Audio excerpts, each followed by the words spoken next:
Hello, everybody. Hi, folks. How you This doing, Joe? I'm doing great, Lisa. How you doing? Pretty good. Pretty good for a what? What's today? Wednesday? Wednesday. It's Wednesday night. So this is Empowering Democracy, and we are your hosts, Lisa Theobald and Joe Firestone. And for tonight's show, we're going to talk about Fetterman's speech. There's a movie, it's called The King's Speech. Mm-hmm. Yes, This is there not is. about the King's speech; it's about Fetterman's speech. Well, maybe someday. Indeed. So, I don't know if this is going to be uh, information that nobody's heard about or if it's information that everybody has come across today. Started this morning. I got from one of my other political gurus on another area in the country, sent this to me and said, "Here you go." And it is a interview that John did with MSNBC, NBC News, I think it was, where they are. It was supposed to be an interview about him and his issues as a candidate, what he supported in his issues as a candidate. What it turned out to be was sort of a hostile um, inquisition into what the residual effects of John's stroke that he had earlier in the year. I think it's been 5.5 months now. And they weren't real, I don't want to say forgiving. They were kind of relentless on it. They did interview him for a half hour, but they kept coming back around to his health issue and what um, what came out of that was the media making a heck of a lot of hay out of John's, whether or not he is able to serve in the Senate. So we're going to talk about what exactly is going on with John because a lot of people did not know that when John had that stroke, it affected the side of his brain that controls what they call speech. Now, speech does not necessarily only mean what's coming out of your mouth. Speech is also an auditory intake and then a processing and then your ability to be able to respond to that. What John revealed in this interview is that he is still having a hard time with the auditory taking in what someone is asking him or what someone is saying to him. Although, if that is processed and typed, it's just like talking into a microphone.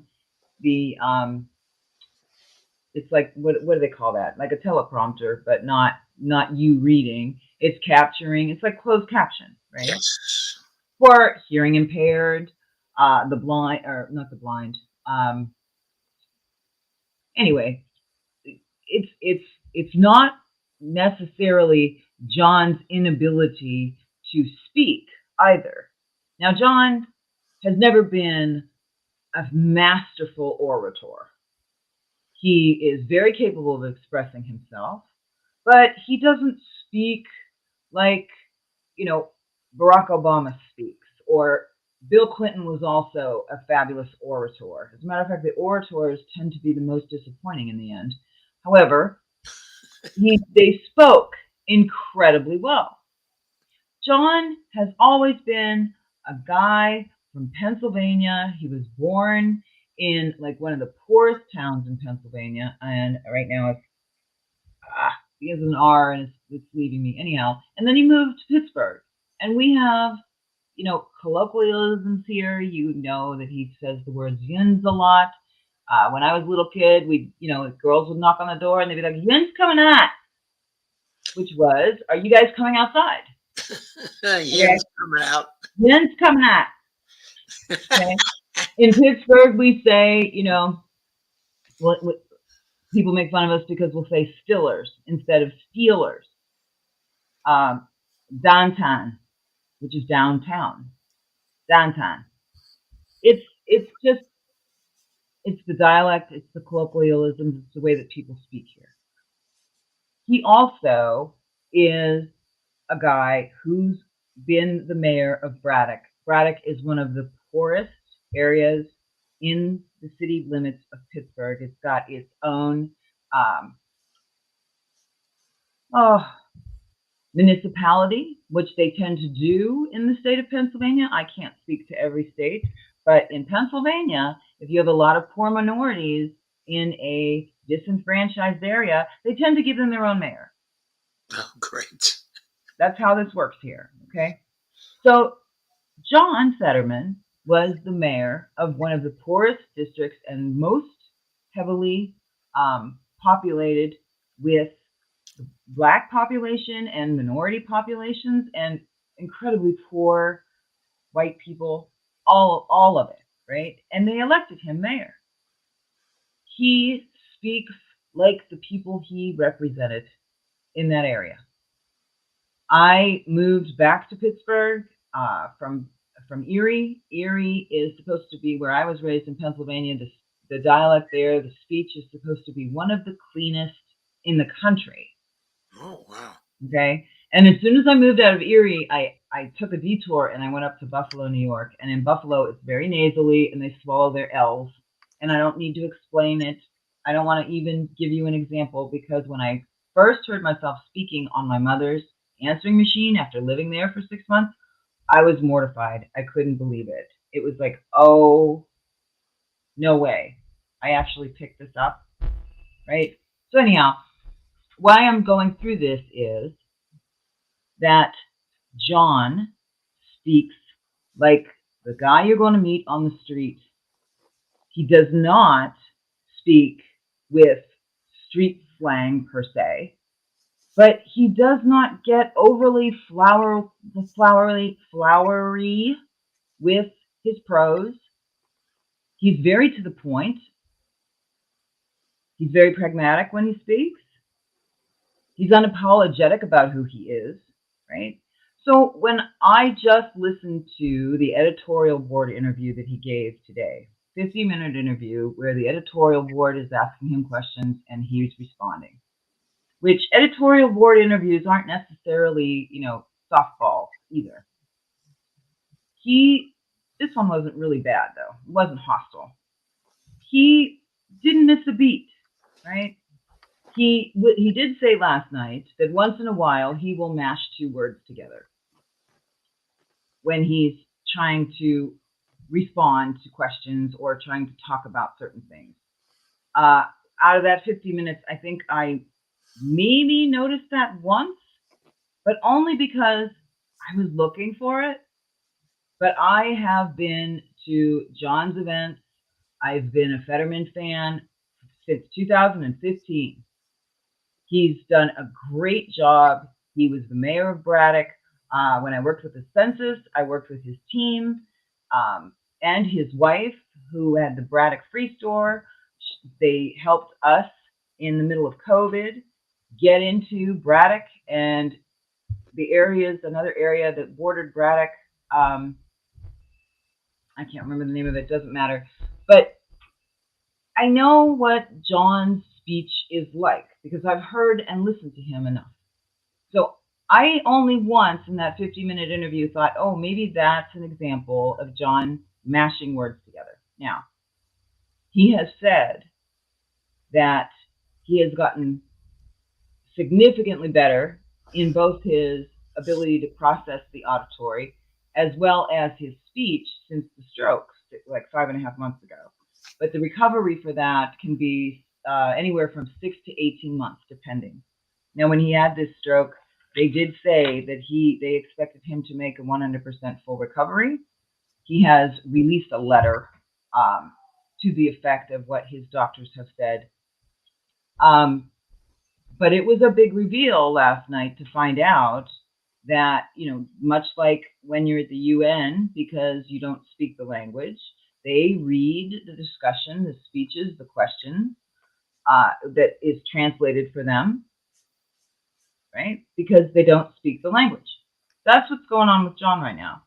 His auditory ability to listen to what is being said to him and to translate that is compromised but getting better. It has nothing to do with his ability to cognitively process information.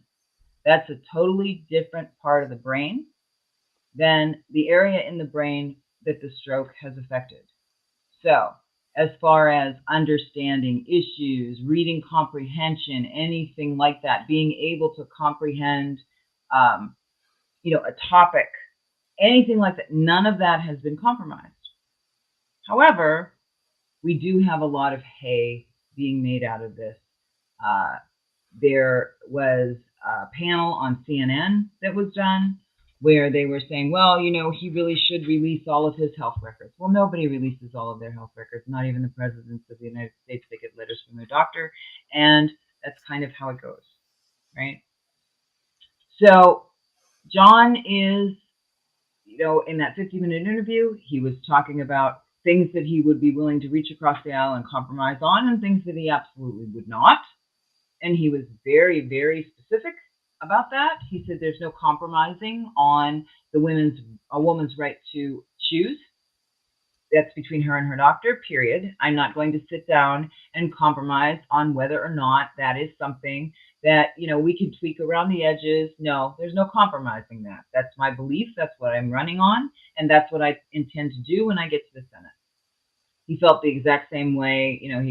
You can watch this interview. Joe, I did send it to you, so maybe we can put it in links.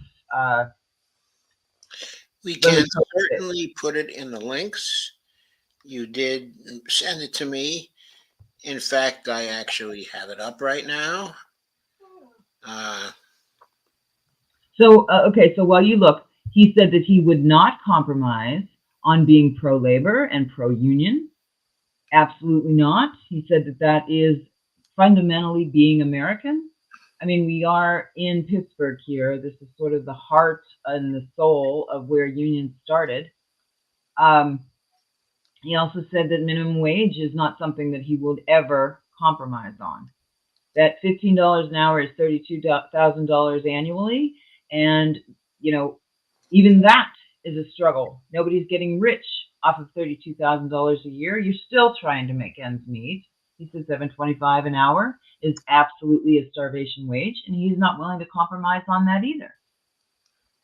So, and he did also touch on one of the big ones that the Oz campaign has been beating him up on, which is they're saying he's soft on crime, and that he wants to release murderers out into the general population, which is okay. In his interview with the editorial board, I think it's with the editorial board. I think so. He gets really specific about this, and he states that he is not talking about letting anyone out of jail who has actually committed a murder, but that there are people that have been in jail 30, 40, 50 plus years who were, what do they call them? There's a word. Paroled? Huh? I said, are you looking for parole? No. Or, When someone is an accessory, okay? oh, yes, an accessory before the fact or after the fact. But what he's saying is that when there are, what did he say? He said there's a couple of dozen people in Pennsylvania that are in this situation where they went to jail for accessory to murder, but they actually did not intend to be an accessory to murder. They just ended up in a situation where, they were an accessory because they happened to be, aiding and abetting or whatever it was, but that they've been in jail for all of this time, and their wardens and everybody in the prison system, they would all like to see these people, because they are model prisoners, to be able to live, the end of their life outside of prison. That is what he is advocating for. Nothing more, nothing less, not letting anyone out of jail who has actually committed murder, no violent criminals who have done anything that deserves their sentencing, right? And he was very articulate when he said all of this, even though he doesn't get flowery. I am even much more flowery in my speech than John is. But the bottom line herein is, and I have an issue with it, and no one else has said this, but I'm going to give you my take on it. If you need a hearing aid, that's kind of where John's at right now. My son has a hard time. He's got dyslexia, really heavy. And he has learned and been taught how to decode language. But up until that point, he had a really hard time sitting down and writing sentences because he didn't know how to spell and he didn't want people to realize that he didn't know how to spell. So the remedy for that was him using headphones and doing a speech to text so that he could get his thoughts down without compromising the words that he used or writing, 3 or 4 word sentences when he could perfectly illustrate through his speech what he had read, what thoughts he was trying to get out, without having that stigma of sitting there with a pencil trying to write it out. Okay? It is literally that piece. It's a bridge. His cognitive ability is not compromised at all, and we expect him to make a full recovery. I feel that what's going on here with some of what was brought up with the MSN or the NBC News interview felt incredibly ableist to me, almost like an ADA type of prejudice. Now, John, he suffered a stroke. He has this auditory translation thing going on right now that he is recovering from. But so he needs to read what someone is saying to him off of a screen. Why is that such a huge deal? It's not. But like everything else in this day and age, this political campaign is going to make all kinds of hay about it. And we all know that people hear things and it makes an impression on them, especially when they don't know what's actually going on. And we've said this over and over again, Joe, but we're going to say it again anyway. Those of us who follow politics, those of us who are, incredibly familiar with the speech that is coming out of these PACs and how they just attack people, candidates, into the ground, right? No, we all know it's wrong. We all know that both parties do it. We all know that both parties will do it to their own party candidate. We've seen it. Yep, we've seen it. Okay, there are a few things I'd like to say about this also. Sure. First, we've said that as far as we've heard, read, or can tell, that what's going on with John Fetterman has to do with his speech centers. Doesn't have to do with his cognitive processing. Okay, what does that mean? Well, to me, it means that it has nothing to do with his thinking. It has nothing to do with his decision making. What is the job of a senator? The main job of a senator is to think and make decisions, and make decisions that are in the interest of the people he serves. As far as we can tell, there is no impairment of Fetterman's ability to make decisions in the interests of the people that he has previously served. He's the lieutenant governor of Pennsylvania now, okay, or that he wants to serve as a senator from Pennsylvania, serving the United States. That's what we have to be interested in. As far as the being soft on crime is concerned, what does that even mean? These politicians run around for years and years, and they say They're criminals. Most of them are criminals. There are a lot of them who are criminals, but anyway, Oh, they run around saying, uh, "Oh, this guy's soft on communism. Oh, this guy is soft on crime." What do those expressions even mean? They are general slogans to suggest, "I don't like this guy." That's basically what they mean. Somebody saying, "I don't like this woman. I don't like this guy." Uh, and then they give some word that triggers a negative feeling in other people, like saying soft on communism or soft on crime. When they get into the specifics of it and you start learning the facts, you see that Fetterman is making a reasonable decision about people who were accessories to crimes and who have paid an excessive penalty for that. So that's the fact of the matter. That's what you see. What is Fetterman trying to do with respect to those people? He's trying to give them some mercy they deserve. And he's also trying to save the state some money at the same time. Not a bad idea, says me. These are not people who are dangerous that he's been dealing with. These are not people who have committed horrible crimes themselves. He's a reasonable man doing reasonable things, making a decision that stands up to evaluation very, very well. There's one more thing that I have to say about this particular race, and that is on one side, we have a person who's been in politics for some time. He has a track record. The track record is very favorable. As far as we can tell, he's an honest person.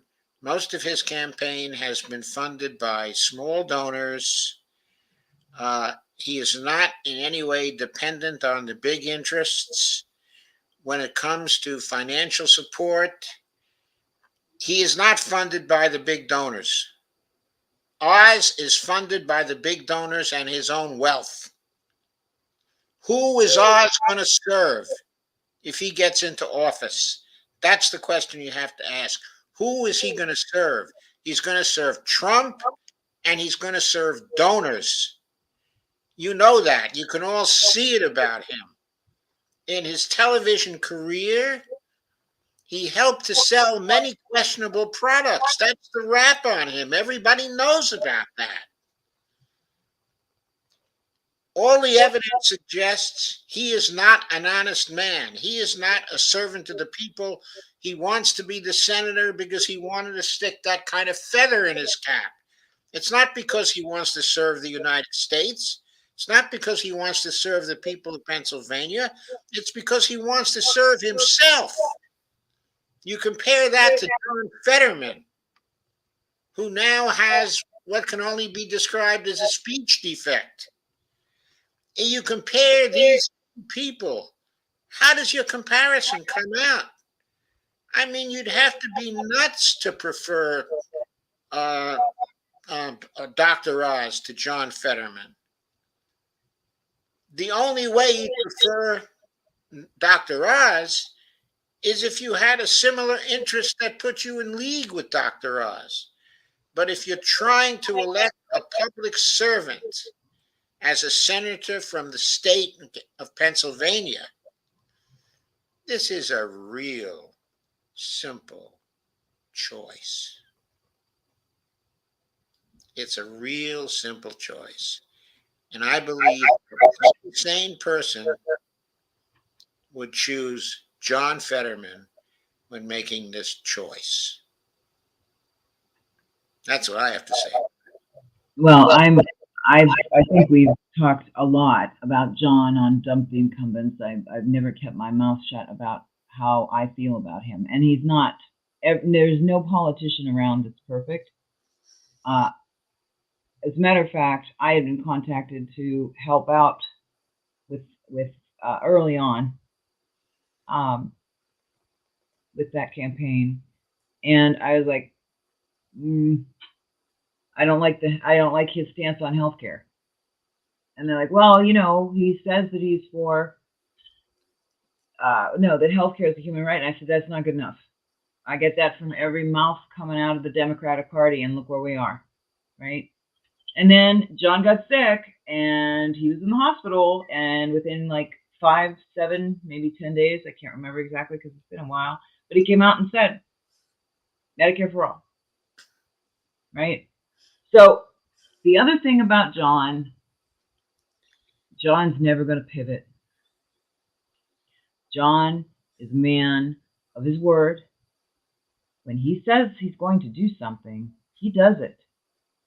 He stood on the floor of the uh, Senate here in Pennsylvania when they were trying to, they were fighting about the delegates and the election results here in Pennsylvania on the floor in the House, in the Senate in Pennsylvania. And John literally stood, because he was president of the Senate, he literally stood there and fought with them for, I want to say an hour, but it might have been hours. And they actually were so frustrated with him that they threw him out. They took a vote and they ejected him from the Senate. Not permanently, for the session, right? They just kicked him out. And he was booming, like yelling, like John is 6'7", and he you don't want to get him mad. He's a boomer. Furious, right? I want to see Ted Cruz get into it with Fetterman. I mean, you guys, come on. We don't have any fun in this crap. Send Fetterman to the Senate, man. We're going to laugh. We're going to cheer. There's going to be, like, we'll see him on the news. He'll go onto the Senate floor in shorts one day. I mark my words. He'll do it. Why? Because that's the kind of thing he does. That's who he is.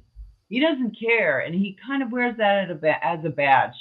Like, listen, I'm here to do a job. I'm here to work for the people. I'm showing up. And he's no nonsense. He has already said he wants to abolish the filibuster to get things moving. Imagine what we could have done. Imagine how much we would know, how much more we would know about the senators.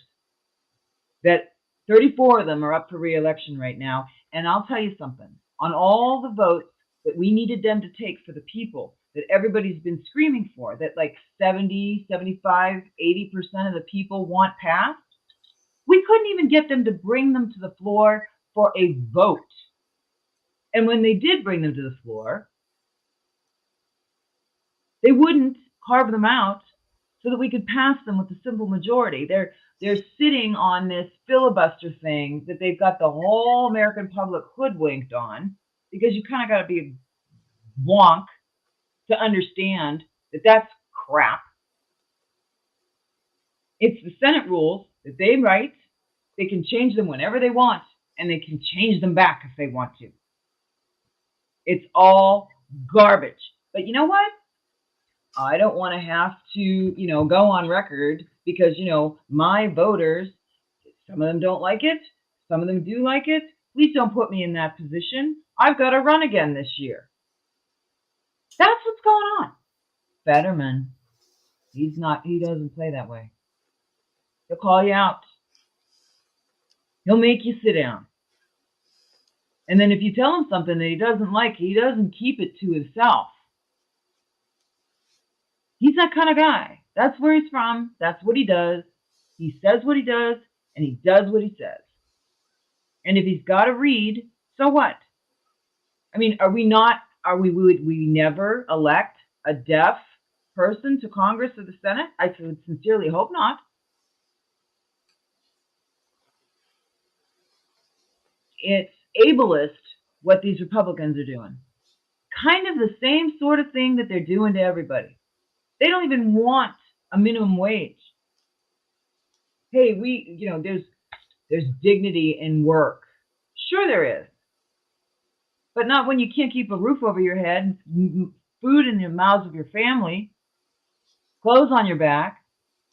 And we all know half of America can't get their health care. That's just become kind of the norm. John's not going to stand for any of that. Whether or not he's got to read from a translator, right? Capturing voices so he can read it, so he can process it. He does it in that 50-minute interview, and he's like this. And he's going to recover fully. And by the way, one last plug, Dr. Oz has a psyche of cruelty to animals. If you know anything about psychology, one of the very first things they look at when they're concerned about people is if they've ever hurt an animal.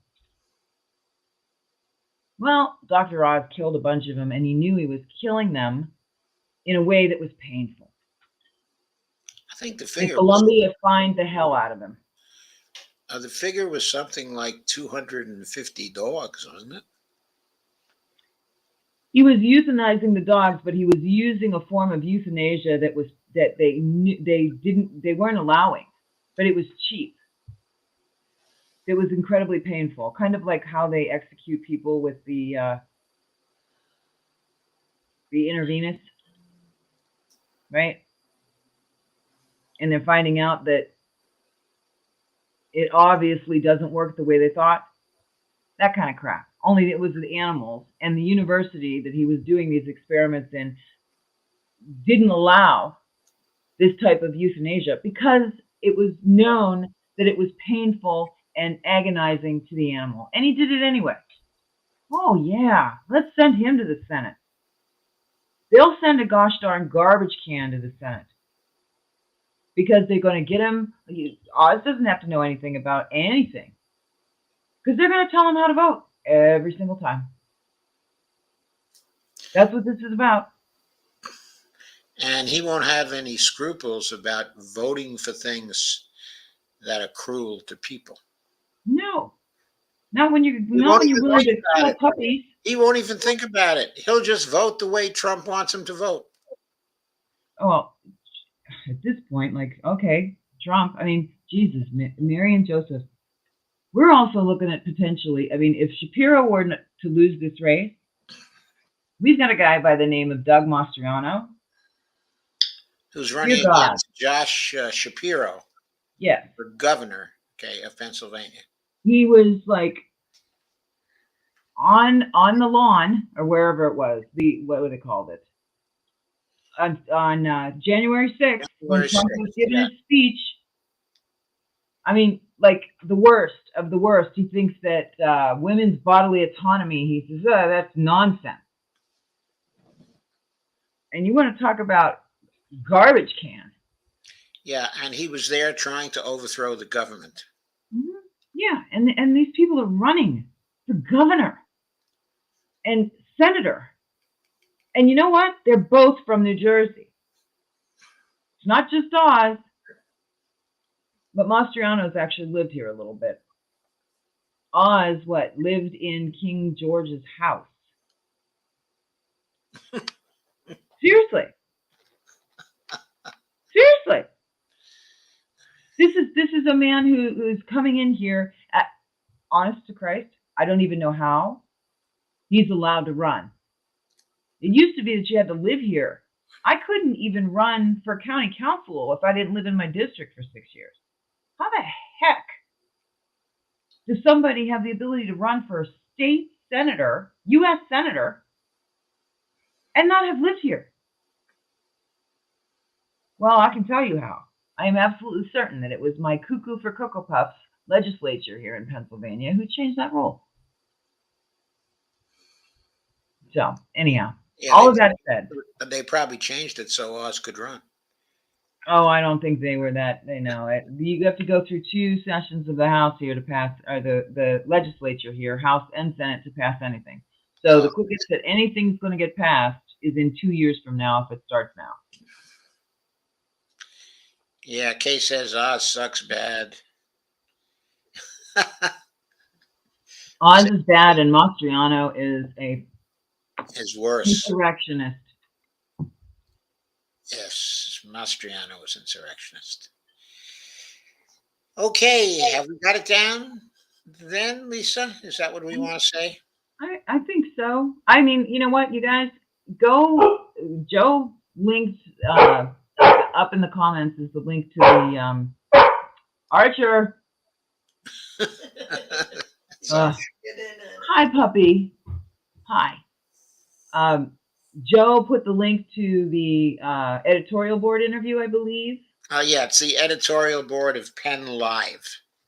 If you go out to YouTube, if you want to see some of the other things that were some of the other interviews and some of the other commentary on John, you just out on YouTube, it's Fetterman's speech, and it'll come up. All right, and also Sanjay Gupta did something, okay, on CNN. Yes, he did. As well, that is worth seeing. Mm-hmm. So that's a good thing to do. With John King. And then there was a panel discussion around him releasing his records. Oh, I don't know if I said this or not, but if we're going to start releasing medical records, you don't just release it on people that have had known health issues eminently. You release it on everybody, including those senators that are sitting in the U.S. Senate who obviously don't belong there anymore. Yeah, such as Dianne Feinstein. Mm-hmm. And we can keep going. All right, and probably Grassley.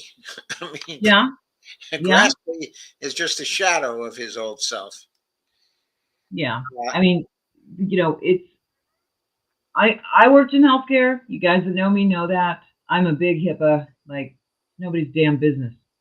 If you're running for senator and you have a health issue, you get a letter from your doctor, and it tells you diagnosis, prognosis. What is the general outcome? He did that. He's done that. He's been on the road visiting, doing stump speeches. He's been tearing it up. He's on the road like 7 days a week the last 2 weeks. If you want to know how John Fetterman's doing, all you have to do is show up at a rally. So he's doing well. He's healthy. He's working harder than any of us here, okay, have ever worked, okay, in order to get elected. And he's very, very able. And I guess the last thing I want to remind you about is, again, there's nothing wrong with his decision-making centers. Yeah, his cognitive ability is not the issue. And that's the real key here. I mean, it's like needing a hearing aid, basically. Yes. That's what's going on with him. Okay, so I want to say, folks, that we will be here again tomorrow with 3 streams. Okay, I don't know what the streams are going to be about yet, because this new series is about current news primarily. And so we don't know what we're going to do until the day of. So you won't get that much notice. You'll have to trust that we're attempting to do 3 streams a day, starting from roughly 11 o'clock on. We'll try to do 1 stream in the period from 11 to 1 o'clock. Okay, another one in the late afternoon. And then we'll do a team stream, okay, in the evening. We may do some team streams during the day also, but that's going to be rare. Most of the team streams are going to be in the evening. And the day the streams during the day are going to be individual streams. Either myself, okay, or Lisa may occasionally be doing a stream during the day, okay, as And well. they're all tied into empowering democracy or pointing out how our democracy currently is decaying and why. We really want to bring those issues into the forefront. Like money in politics is the very reason why we've got these damn uh, news agencies now going after John's uh, auditory processing of speech because it's newsworthy. Yeah, because it gives them clicks. Exactly. It makes them money. And Yeah. don't think for a second that they aren't taking money from the very people that don't want John elected. Yes. So, like, we all know this. I'm preaching to the choir, but just in case some people pick this up that have never seen us before, turn the damn TV off. Throw it out. Save yourself a couple $1,000s a year. Get rid of it. Okay, so Kay says, glad to see you're back on your own, Joe. Aw, thanks, Kay. Thank you, Kay. I really appreciate that. I really do. It's nice to be on our own, have the freedom, not to worry about conflicting with other shows. That is really good. Makes us feel free. I also like the format now. These are much shorter streams, but many more streams. And I'm finding I'm liking that. Well, that's good. Except that we're almost into 2 hours, so we need to say goodbye, Joe. Well, actually, we're only 41 minutes. Oh. Okay, good. Okay, folks, good night. Good night, everybody. We'll see you tomorrow.